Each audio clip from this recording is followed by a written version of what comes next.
up, guys? I'm going to be seeing if I can build a roughly 1,500 square foot Barndominium for about $150,000. So I just decided to start kind of recording. So as you can see, the shell is already up. I custom ordered windows and doors through Home Depot. That was kind of a rough experience. Most of them came in damaged, but they look pretty good. All black trim on the exterior, charcoal on the sides, and black on the top. And this is all textured metal, it's not smooth, which I think looks a lot better, especially in the sun. So I'll go over a little bit of the pricing and the specs for the pole barn. So I went with the concrete permacolumns, which costs a little more, but it's effective in the long run. It's going to last a lifetime instead of worrying about pressure treated wood rotting out 20 years down the road in the ground. I have 10-foot ceiling heights.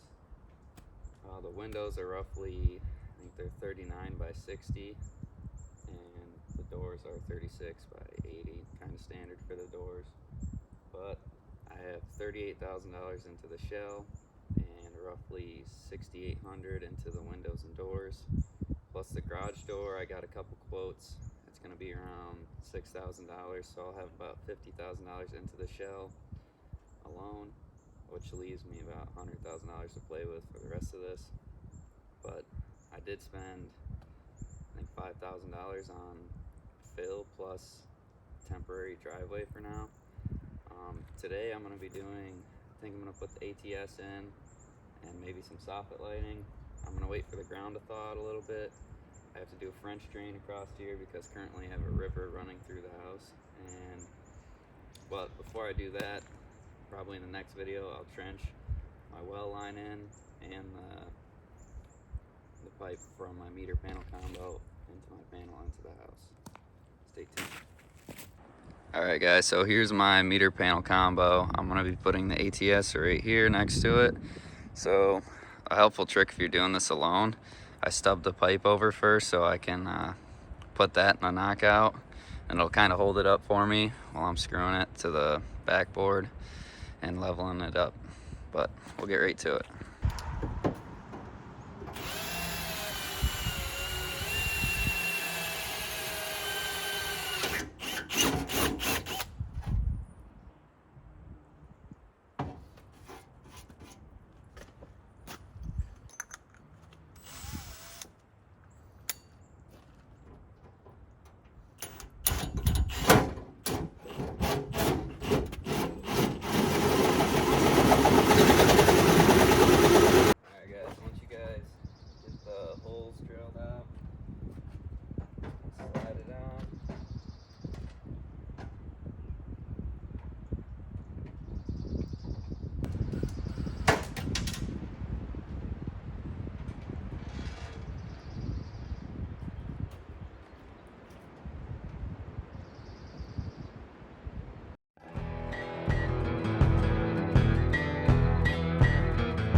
Suggest you guys put a meter panel combo in when you do your house because it makes things like an ATS way simpler. I'm actually not going to put a generator in right away. This is just for future. I want to get this prepped so when I take my 2-inch PVC into the house, I'm all ready to just stub up right into it. But yeah, let's go on to the next project. Alrighty, so the next project we got underway here, I have 9 lights laid out. I'm going to do 4-inch cut-in cans, but originally I was gonna do 3 over this garage door and 1 over the man door, but I figured I'd just space them out evenly throughout this whole soffit. I think it'll look pretty good and light up the front. I'm not gonna bore you guys with drilling like 700 holes here, but make sure you have the right size hole saw, make sure your light fits, they have a template in them. But I'm gonna drill the rest of these. I'm gonna put a little bead of caulk on each side of the hole because I don't want any bees or anything getting up into the soffit. We'll get back after I drill all these holes.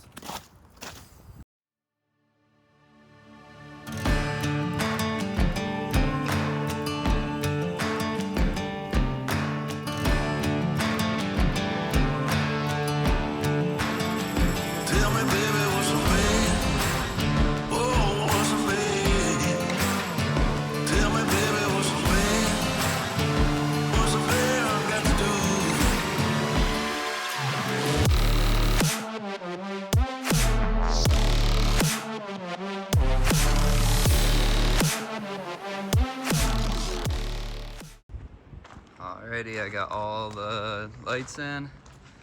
Look pretty good. Like I said, you're definitely gonna want to make sure you have the right size hole saw. If you're too big or too small, it's a huge pain in the ass to fix that. But typically I would run the wire beforehand, but I have a ton of room to access the soffit from the inside, so I'll save wiring those up for a rainy day. I think we're gonna cut some trees down now and then call it a day. Okay, so basically all these small trees have to go in order for me to trench my well line and the electric, and honestly for the driveway into the garage. So I'm gonna get after that quick, and hopefully I don't drop something on the house or myself, whatever.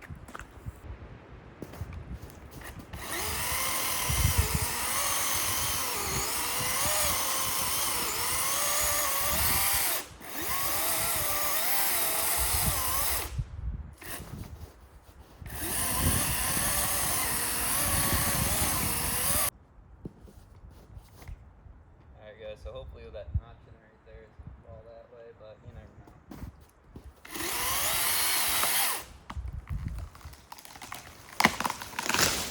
Yeah, not too shabby.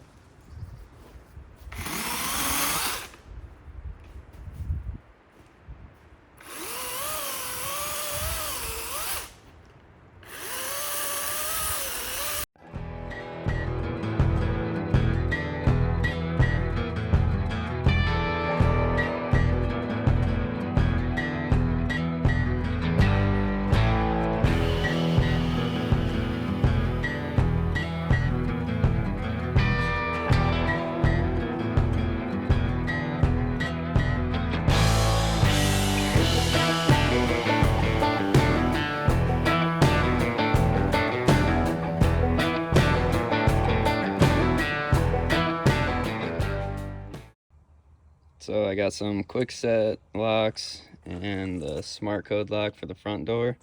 Let's go ahead and throw those in quick.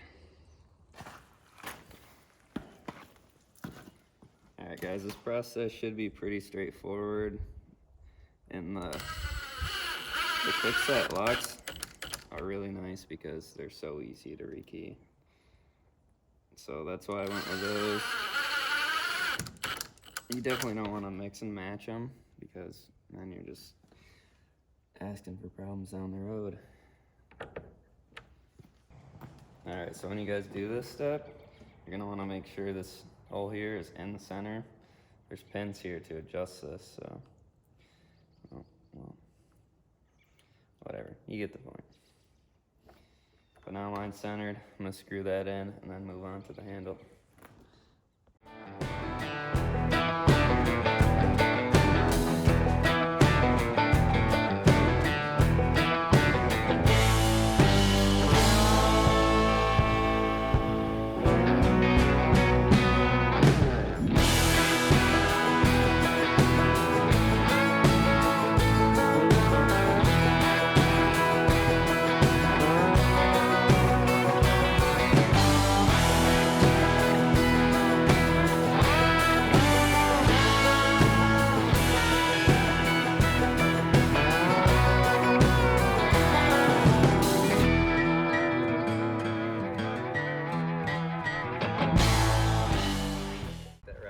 Video. I got some trees cut down, soffit lights in, the ATS is in, so the next video, I'll probably cut down that massive pine tree, and then I have to trench the well, electric, and I'll probably start putting insulation around on the inside, and then I'll get ready for the plumbing, and we'll end up pouring a floor. All right, see you in the next one.